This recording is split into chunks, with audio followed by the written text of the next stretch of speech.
విధంగా ముక్కలుగా కోసేసుకోవాలి. చాలా బాగుంటుందండి, హెల్త్ కూడా చాలా మంచిది. ఆరెంజ్ జ్యూస్ కాబట్టి పిల్లలకు కూడా చాలా మంచిది. మీరు చేసి రుచి చూడండి. మీకు కనుక వీడియో నచ్చినట్టయితే లైక్ చేయండి, షేర్ చేయండి, సబ్స్క్రైబ్ అవ్వండి. మా వీడియోలు చూస్తున్నందుకు థ్యాంక్ యూ అండి. ఈరోజు ఆరెంజ్ హల్వా ఎలా చేయాలో నేర్చుకుందాం. కావలసినవి ఆరెంజెస్ ఒక 4, చక్కెర 1/2 kg, కార్న్ ఫ్లోర్ అరకప్పు, నెయ్యి 5 స్పూన్లు, ఆరెంజ్ ఫుడ్ కలర్ ఒక 4 చుక్కలు, జీడిపప్పు, బాదం పప్పులు, పిస్తా పప్పులు కొన్ని, నిమ్మకాయ 1, ఇలాచీ పౌడర్ కొద్దిగా. సింపుల్ రెసిపీ అండి, చాలా బాగుంటుంది. ఇప్పుడు కడాయి పెట్టి 1 కప్పు నీళ్లు పోసుకోవాలి. చక్కెర కరిగించుకోవాలి. ఈ చక్కెర కరిగేలోపు మనం ఆరెంజ్ జ్యూస్ తీసి పెట్టుకుందాం. ఇప్పుడు ఈ విధంగా ఆరెంజ్ జ్యూస్ తీసుకొని దీనిలో ఈ కార్న్ ఫ్లోర్ వేసి కలుపుకోవాలి.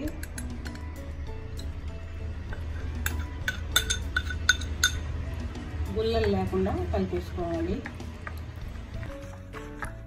ఇప్పుడు ఇలాచీ పౌడరు, కొద్దిగా ఫుడ్ కలర్ వేసుకోవాలి.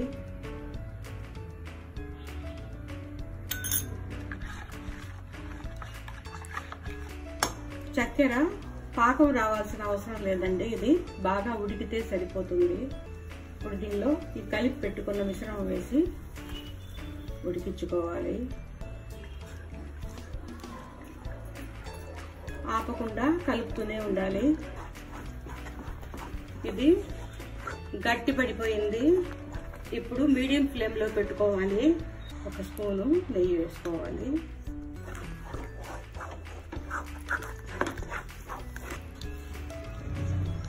ఇంకొక స్పూన్ కూడా వేసుకోవాలి.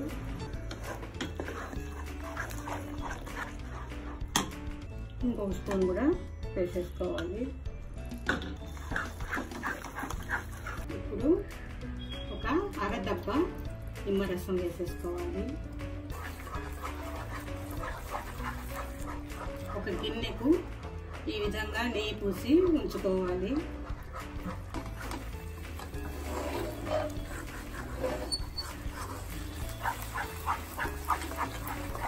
అయిపోయిందండి. ఇప్పుడు ఈ నెయ్యి పూసిన గిన్నెలో దీన్ని వేసేసుకోవాలి. ఈ విధంగా వేసేసుకోవాలి.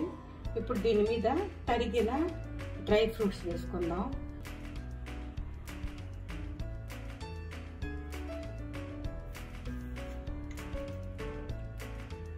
ఇప్పుడు ఇది 1 గంట సేపు చల్లారనివ్వాలి. చల్లారాక దీన్ని ముక్కలుగా కోసుకోవచ్చు. అయిపోయిందండి. ఇది గంట తర్వాత బాగా ఆరిపోయింది.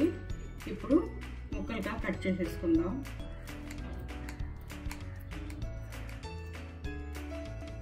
ఈ విధంగా ముక్కలుగా కోసేసుకోవాలి. చాలా బాగుంటుందండి, హెల్త్ కూడా చాలా మంచిది. ఆరెంజ్ జ్యూస్ కాబట్టి పిల్లలకు కూడా చాలా మంచిది.